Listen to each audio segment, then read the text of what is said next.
Ito na yung sauce filling machine namin guys na nagkakaproblema. Nagkakaroon kasi ng grounded yan, ang wire. Yung machine na yan nagkakaroon ng grounded kasi nabasa ng tubig. Ngayon ang ginawa ko, pinag-blower ko para matuyo. Tapos ngayon gamitan natin ngayon ng hangin, no. I-on natin yung hangin para paganahin natin yung pneumatic cylinder. Ngayon guys, naka-on ang hangin. Pag ganun ang pihit sa selector switch guys, yan ay manual mode yan. Kung makikita natin, no. Pag i-press mo yung pedal switch or foot switch, gagana siya sa manual mode. Ganun kasi sa guys, kung makikita natin. Ganun, naka manual mode yan. Yan yung pedal switch natin guys, kung makikita natin. Pag i-press mo yan, gagana ngayon ang pneumatic cylinder natin sa manual mode, kung makikita natin, no.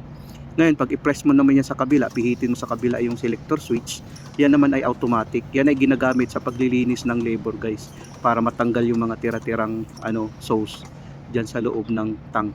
Sa paglilinis kaya nilalagay sa automatic. Pag naka-neutral naman, hindi siya gagana. Pag ganun, naka-manual mode yan. Naka-manual mode pag ganun ang selector switch. Pag ganyan naman, naka-automatic. Kusang gagana ang ating pneumatic cylinder.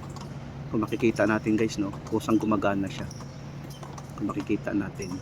Yan. Yan kasi yun kung saan nilalagay yung sauce. Yan, kung makikita natin, no.